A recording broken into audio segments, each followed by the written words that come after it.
राजधानी दिल्ली के जंतर मंतर पर राष्ट्रीय ओबीसी महासंघ ने सरकार के पास लंबित ओबीसी समुदाय के संवैधानिक स्तर की 24 मांगों को जल्द से जल्द हल करने के लिए केंद्र सरकार को किया सचेत। राष्ट्रीय ओबीसी महासंघ अध्यक्ष डॉक्टर बबन राव तायवड़े, राष्ट्रीय महामंत्री मुकेश नंदन, राष्ट्रीय महासचिव सचिन रजुकर, राष्ट्रीय युवा अध्यक्ष सुभाष गाटे, दिल्ली प्रदेश अध्यक्ष शिव प्रसाद शाह, बिहार प्रदेश अध्यक्ष नरेश साहू, कार्यकारिणी अध्यक्ष शाह महामंत्री कन्हैया प्रसाद, महामंत्री सतीश कुमार, सचिव गणेश कुशवाहा, दिल्ली प्रदेश उपाध्यक्ष विष्णु भगवान प्रसाद, दिल्ली प्रदेश महिला उपाध्यक्ष राजकुमारी, नजफगढ़ युवा संघ अध्यक्ष आलोक सोनी, नजफगढ़ जिला उपाध्यक्ष राम अवधेश गुप्ता व अन्य गणमान्य लोगों ने जंतर मंतर पर सरकार का ध्यान राष्ट्रीय स्तर पर लंबित मांगों की ओर आकर्षित करने के लिए बढ़ चढ़कर इस विरोध प्रदर्शन में अपनी भागीदारी निभाई। आगे न्यूज में देखिए। ओबीसी समाज, मैं दिल्ली में राजकुमार सैनी जी की पार्टी से मैं दिल्ली में अपने सभी संगठनों को, राजनीतिक पार्टियों को मैं इकट्ठा करने की कोशिश में लगी हुई हूँ कि जब तक हम इकट्ठा नहीं होंगे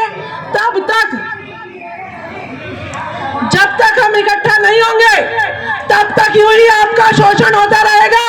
मुझे किसी का आरक्षण नहीं चाहिए, मुझे अपनी हिस्सेदारी चाहिए। हम इस देश के हुक्मरान थे और आज हम इस कगार पर पहुंच गए हैं कि हमें धरने प्रदर्शन करके अपने बच्चों की शिक्षा, रोजगार, जमीन, जंगल सब बचाने के लिए जंतर मंतर पर रोना पड़ रहा है, चीखना पड़ रहा है, चिल्लाना पड़ रहा है।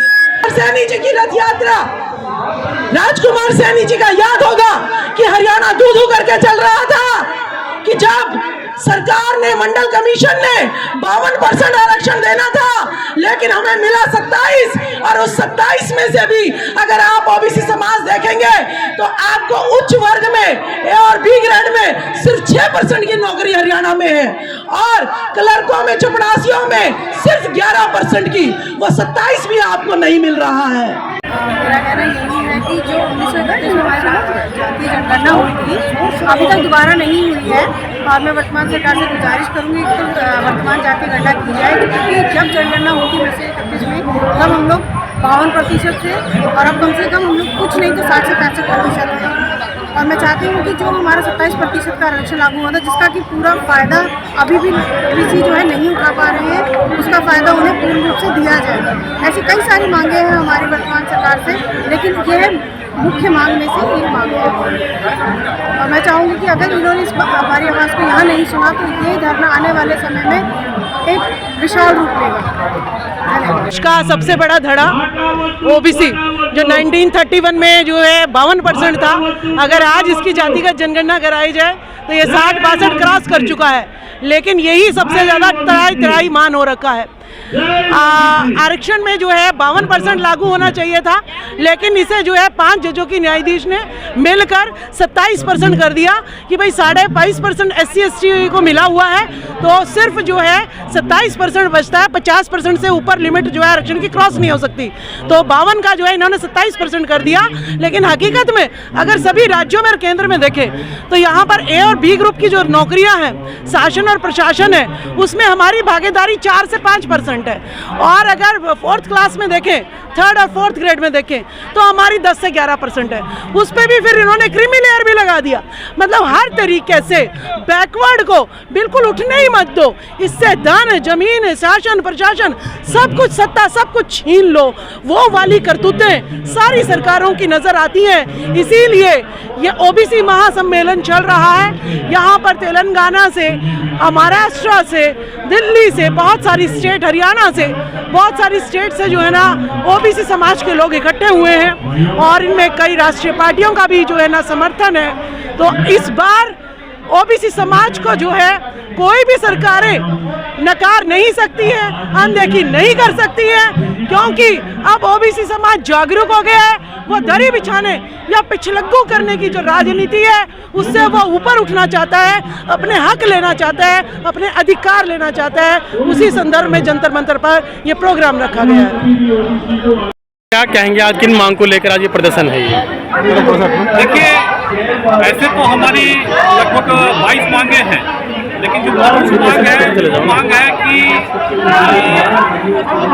पूरे देश भर में जातीय जनगणना हो और दूसरी प्रमुख मांग है कि हमारा ओबीसी मंत्रालय होना चाहिए और केवल ओबीसी मंत्रालय नहीं होना चाहिए। ओबीसी मंत्रालय का जो आबादी 52% का की जनगणना के आधार पर है उसके आधार पर हमारा बजट भी होना चाहिए।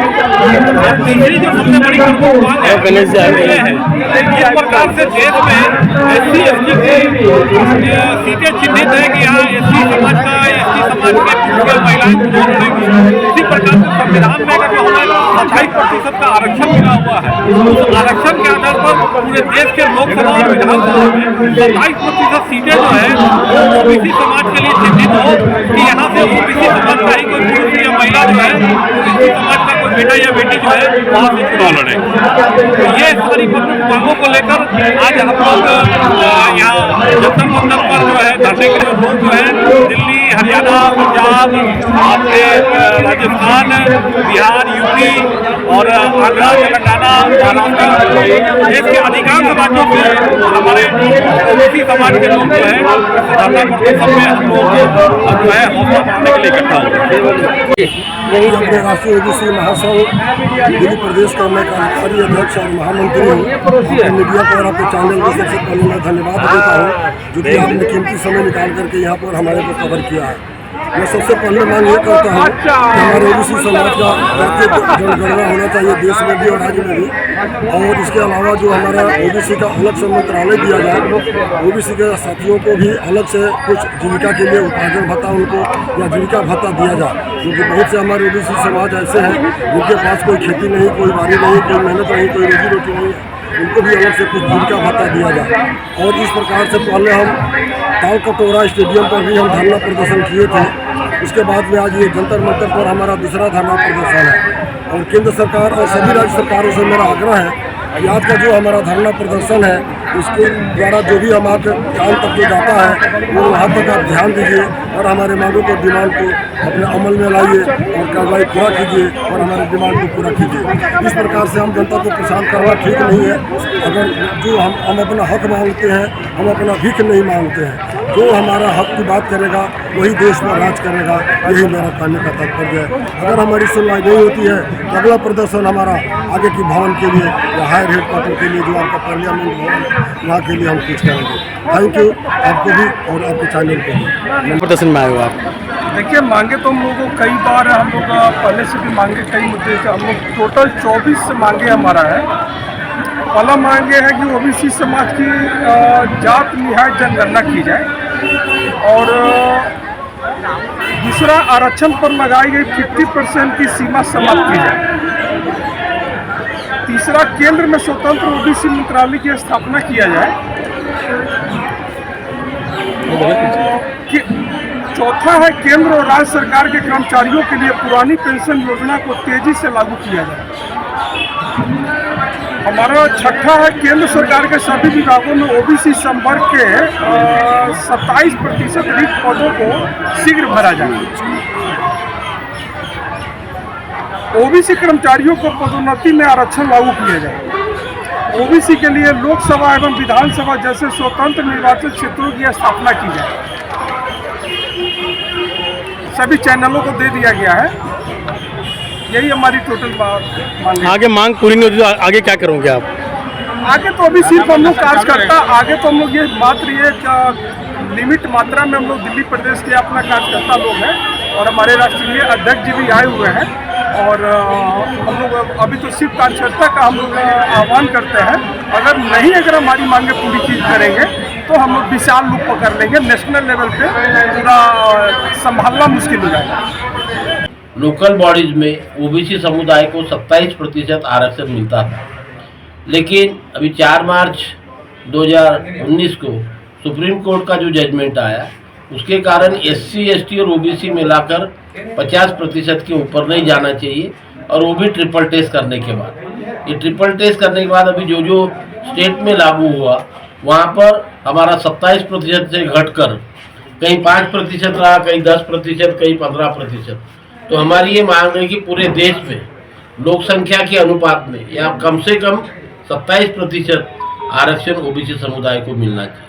हमारे समुदाय 60% है, 60% जनता रेवेन्यू देती है, लेकिन हमारे वेलफेयर के लिए केंद्र में ओबीसी मंत्रालय नहीं है।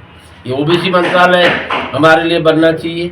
अब सारे समाज के लिए जो नॉन क्रिमिलेयर की कंडीशन लगाई है, ये क्रिमिलेयर पूर्णतः अनकॉन्स्टिट्यूशनल है, तो ये हटाया जाए और जब तक हटाई नहीं जाती तब तक क्रिमिलेयर की लिमिट 20 लाख रुपए किए जाए। आज केंद्र में 27% आरक्षण नौकरी में है, लेकिन 27% जगह पिछले 25 साल से केंद्र सरकार ने फुलफिल नहीं की, तो ये आज 1 लाख पदों का बैकलॉग है। ये बैकलॉग जल्द से जल्द भरकर 27% हमारे को आरक्षण नौकरियों में केंद्र सरकार ने पूरा करना चाहिए। हमारे बच्चों को हॉस्टल मिलना चाहिए। महात्मा फुले सावित्रीबाई फुले को भारत रत्न देना चाहिए। हमारे बच्चों को 100% स्कॉलरशिप मिलना चाहिए। न्यायालयीन प्रक्रिया डिस्ट्रिक्ट कोर्ट से लेके सुप्रीम कोर्ट तक हमारे को आरक्षण नहीं है, तो ये जुडिशियरी में आरक्षण होना चाहिए। विधानसभा लोकसभा में आरक्षण होना चाहिए, वो आरक्षण नहीं है, तो यहाँ लोकसभा और विधानसभा में भी हमें आरक्षण मिलना चाहिए।